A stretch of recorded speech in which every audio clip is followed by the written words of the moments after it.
When my son struggled to breathe in the NICU, I wrote, "We need support. Please." My sister sent a selfie from Cabo. My mom hearted it. Nobody came. A month later, still living off hospital vending machines, my screen lit up. 92 missed calls and a text from Mom, "We need you. Right now." I called back. The first words I heard shocked me. The moment I walked into the NICU that morning, I knew something was wrong. It was too quiet. Not peaceful, the kind of quiet that wraps around your throat. Machines still beeped, but slower, like they were waiting for something. A nurse glanced at me. Just a glance. But it told me everything. They had increased my son's oxygen again. He wasn't responding like they hoped. 31 days old and already fighting harder than most grown men do in a lifetime. His little chest rising under all those wires, struggling like it owed the world something. And I was alone. Evan had left for Germany 2 weeks earlier. A business trip he couldn't reschedule. He felt awful, kept checking in between meetings, but he was thousands of miles away. And honestly, I told him to go. I didn't think things would get worse. But they did. The night before, after breaking down in the hospital bathroom for the 3rd time that week, I did something I never do. I asked for help. I texted the family group chat. "We need support. Please. Just someone be here. I don't want to be alone with this." The message sat for a while. Then a ping. My sister. A photo. She was in Cabo in a bikini, holding some frothy pink drink with a sparkler in it. Her caption? "Thinking of you, face blowing a kiss." My mom reacted with a heart. That was it. That was their version of support. I didn't respond. I stopped asking. The days blurred after that. I survived on hospital vending machines, sleeping in an upright chair, using my hoodie as a pillow. The nurses would occasionally offer kind words, but I knew the look. They didn't think he'd make it. Still, every hour I sat by him, counting his breaths, whispering stories he couldn't hear, wishing I could trade places with him. Then one afternoon, as I was watching the ventilator numbers tick down again, my phone buzzed. It lit up like it was on fire. 92 missed calls. 37 texts. All from my mom and sister. One stood out. "We need you. Right now." I stepped into the hallway and called back, bracing for the worst. Maybe someone had died. Maybe there was an accident. My mom answered, sounding breathless, not from crying but from irritation. She said, "We're stuck in Tulum. Our cards aren't going through and we need $3,000 to check out of the resort." I didn't speak. For maybe 30 seconds I just stood there, phone to my ear, frozen. I could hear waves crashing behind her, someone laughing nearby. She was calling from a beach. My son was hooked up to machines, barely breathing, and they were calling from a 5-star resort because their vacation got inconvenienced. She kept talking, saying they knew I was good with money and could probably borrow it from Evan if I didn't have it myself. And the worst part? I did it. I texted Evan. "Can you send $3,000 to my mom?" Long story. They're stuck and can't get home. He didn't ask questions. He wired it within the hour. He trusted me. I sent it. And I hated myself for it. But I was too tired to fight. I went back into the NICU, took my seat next to my son, and watched him breathe like it was the only thing in the world that mattered. Because it was. But that night something shifted. A new thought crawled into my brain and wouldn't leave. This isn't just unfair. This is war. Evan flew straight from Frankfurt to the hospital. He walked in still wearing the same wrinkled button-down and blazer he'd left in. No sleep, no luggage. Just him and a look on his face that I hadn't seen before.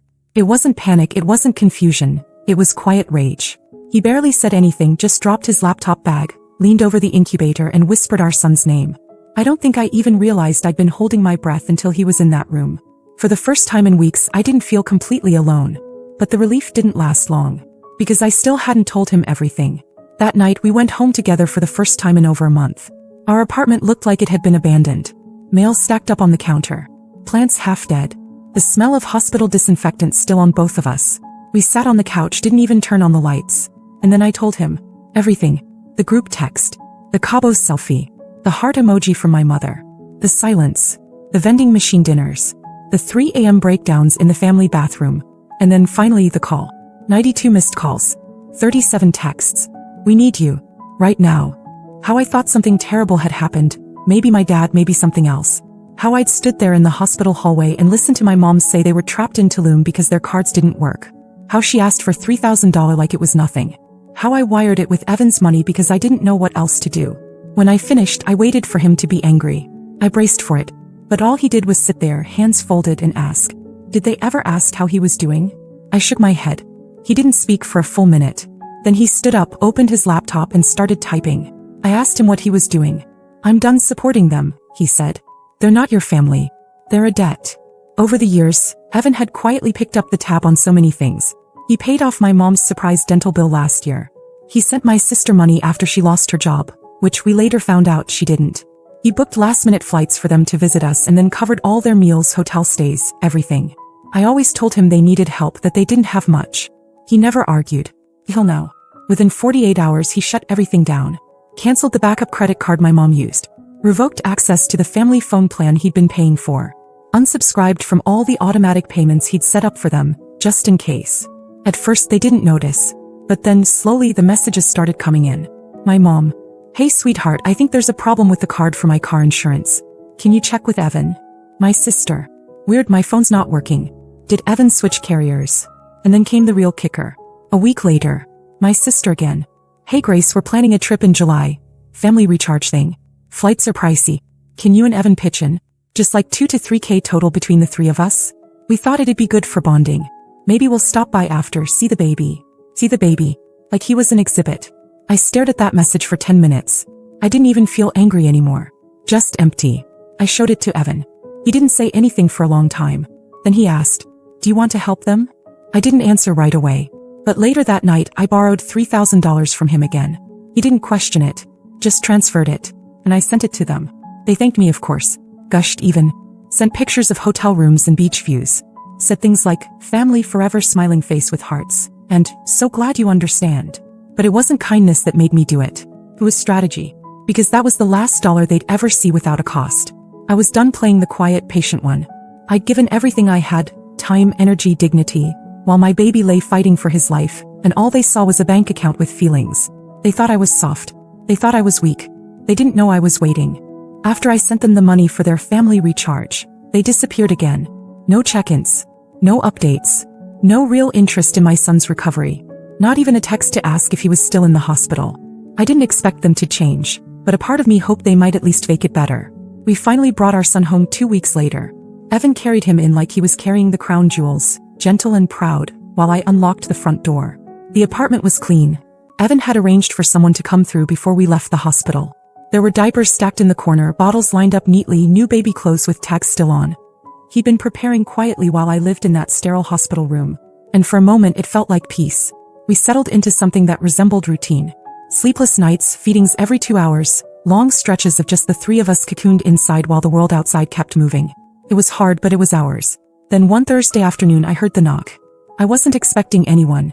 Evan was at work. Our son was finally asleep in his bassinet after a rough morning, and I was just about to eat for the first time all day. I opened the door and there they were. My mother and my sister. No warning. No heads up. Just standing there, arms full of grocery store bags. The cheap kind, like they'd just thrown together a last-minute gift basket. I hadn't seen either of them in person since before the NICU. They both tried to smile. My mom stepped forward first. We just wanted to see you. And the baby. My sister held up one of the bags. We brought stuff. You probably need help. They walked in without waiting for permission. I didn't say anything. I just stood there watching them glance around the apartment like tourists. My mom sat on the couch. My sister peeked into the kitchen. Then came the part I'd been waiting for. The real reason they came. My mom said, things have been really hard lately. After Tulum, everything kind of crashed. The bills piled up. Lisa's car needs repairs. And we know we haven't been the best lately. We get that now. But we're family, Grace. And we really need help. I asked what they meant by help. They meant money. They wanted me, or rather Evan, to cover 2 months of rent. And maybe utilities. Just until they could get back on their feet. My sister added, we've been talking a lot. About everything. And we realize now that we weren't there for you. But we want to change that. It sounded good. Like a script. A little too polished. But I wanted to believe them. I sat down, looked at both of them, and I said okay. That I'd talk to Evan. That I'd help, this once. Because I wanted to believe they were trying. That night when Evan got home I told him. He didn't say anything at first. Just stared at the floor for a while. Then he finally looked up and said, you know they'll never stop, right? I knew. Somewhere deep down I did. But part of me, the part that still wanted a mother, still wanted a sister, hoped maybe this time was different. Evan didn't argue. He said it was my decision. He said he'd back me no matter what. But when he went to bed that night he didn't kiss me goodnight. And I felt it in my chest. Not between us, but between me and the version of me that still believed people could change just because you wanted them to. The version of me who still thought family meant something. It wasn't even about the money anymore. I sent it. Another $1,500 from Evan's account to my mom's. A smaller amount this time, but still enough to feel it. He didn't say a word when I told him. Just nodded, kissed our son's head and left for work early the next morning. The silence between us wasn't angry, it was patient. Like he was waiting for something I hadn't figured out yet. A week later I got a call from Aunt Jo. Now Aunt Jo is the kind of relative who exists on the edges of the family. Not estranged, just distant enough to avoid being pulled into the drama.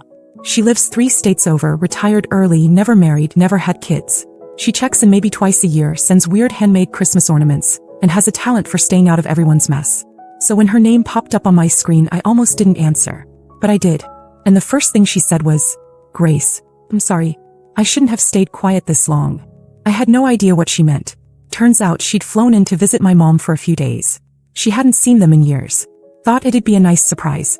She showed up to the house early one morning. They didn't even know she was coming, and got there while my mom and sister were out getting coffee. She let herself in with the spare key under the planter. Sat on the couch waiting. They came back maybe 20 minutes later. Didn't see her at first. And that's when she heard it. My sister was laughing. My mom was complaining about how Evan cut off the tap. She said, "Grace is still playing house with that baby like it's an achievement. She'd be screwed if Evan ever left." My sister replied, "Doesn't matter. As long as she stays stupid and sweet, we're covered. He still believes we care. Just have to sprinkle in the right guilt."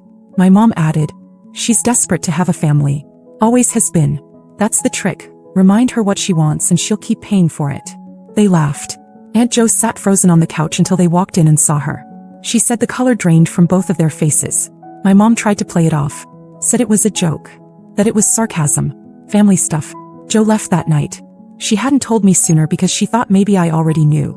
Maybe I was choosing not to see it. But after sitting with it, she said she couldn't keep it to herself anymore. I didn't cry. I didn't scream. I just listened. I thanked her. Hung up. Then I sat on the edge of the bed, staring at the wall for what must have been an hour. That evening when Evan came home I was waiting at the door. He looked at me, really looked, and I just said, "You were right." I told him everything. Every word Jo heard. Every laugh. Every manipulation. Every lie dressed in sisterly concern. He didn't smile. He didn't gloat. He just said, "You don't need to explain. You did what you had to do. Now we do what's next." And for the first time since the NICU I felt like I was standing on solid ground. Not because I'd stopped believing in family, but because I'd finally stopped mistaking blood for love. The next morning I blocked them both. No warning, no explanation. Just gone. My mom and sister vanished from my phone like they were never there. Evan didn't say anything when I told him. He just reached over and squeezed my hand, then got up to make coffee like it was any other Tuesday. But it wasn't just a Tuesday. It was the first day I truly felt free. For a while things got quiet. No texts, no calls, no guilt trips. I thought maybe they'd gotten the message. Maybe they finally understood. Then a month later someone knocked on our door again. I was home alone. Evan had just left for work and our son was napping. I opened the door carefully, already tense. It was them. My mother and sister stood there with that same strained look they wore the last time. But this time they looked different. Not polished. Not smug. They looked worn down. My mom's mascara was smudged. My sister had dark circles under her eyes. They didn't have any bags of groceries or fake smiles. They looked like people who had finally hit the floor.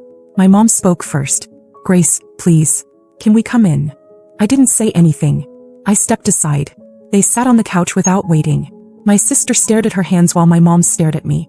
She said they were struggling. Really struggling. Late on rent. Car repossessed. Power shut off last week. Said they had nowhere else to turn. And then carefully she said it. "We understand now. How selfish we were. How cruel. We talked about it a lot.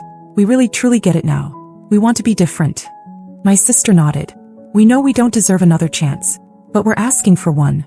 And for a moment, everything I had locked away cracked open again. Because it's still there. That part of me that wants to believe people can change if you just love them hard enough. So I did what I always do. I gave in. Not completely, no money this time. I told them I'd meet them for coffee sometime, talk things through slowly. That I'd think about letting them see the baby. That this had to be different. They thanked me, over and over. My mom even cried. When Evan came home that night and I told him, he didn't yell. He didn't raise his voice. But I saw it, that quiet disappointment again. That silent question he didn't ask. "Why can't you just let them go?" I tried to explain it, but there was nothing I could say that didn't sound weak.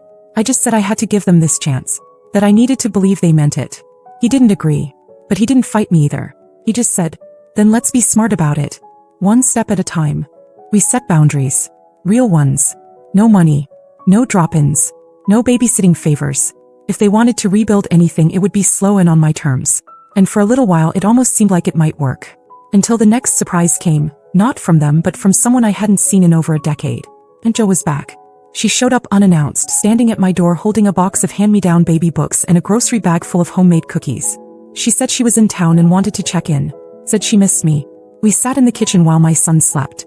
Then she leaned in and said, "I didn't come just to visit. You should hear what they're saying now."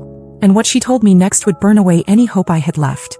Because whatever apology my mother and sister gave me, whatever change they claimed to make, it was never about me. It was never about family. It was about Evan. And his money. When Aunt Jo left, I didn't cry. I didn't scream. I just cleaned the kitchen. It sounds stupid, but that's what I do when something breaks inside me. I clean. I wiped down the counter. Loaded the dishwasher. Put away the cookies she brought like they weren't sitting on top of a bombshell. My hands were steady. My mind wasn't. Because the truth is, I had already forgiven them. Again. I had already let them back in. Already started imagining birthday parties and visits and some version of the family I had always wanted. And they had already started planning their next withdrawal. They weren't rebuilding anything. They were calculating. That night, after we put our son to bed, I told Evan everything. Word for word what Jo had overheard. He didn't say, "I told you so." He didn't look smug. He looked tired. Tired in a way that made me want to rewind time and listen to him the first time he said to let them go. I asked him what we should do. He said, "Whatever you want to do. But I'm with you. Either way." So I made the choice I should have made months ago. The next morning, I drove to my mom's apartment. Alone. I knocked, and when she answered, she smiled like nothing had happened. I didn't sit down. I didn't hug her. I told her I knew. About the call. About what she and my sister were planning. About everything. Her face fell slowly, like it was taking her brain a few seconds to catch up to the words. She tried to deny it, but I wasn't there to listen. I told her the truth. That I had nothing left for them. No more help. No more chances. No more access to me or to my son, or to the life I had built with the only person who ever truly protected me. He asked if this meant forever. I said, "You've had forever. I'm choosing now." I left before she could respond. I didn't hear from either of them again. They stopped calling. Stopped texting. Stopped pretending. And honestly, that silence, it was the most peaceful gift they ever gave me. A few days later, Evan came home from work with takeout and a look on his face like something had lifted. He sat next to me, handed me a drink and said, "So what now?" And for the first time, I didn't answer with a problem to solve. I said, "We live. Just us. We raised our son in peace. No more surprise knocks. No more emotional blackmail disguised as love. We built our own traditions, our own laughter, our own rules. And when I told our son stories, later when he was older, I made sure he knew the truth. That family isn't who shares your blood. It's who shows up when the machines are beeping and you haven't slept in 3 days. It's who sits beside you quietly when there's nothing to say. It's who doesn't have to be asked. And who never ever asks for anything in return.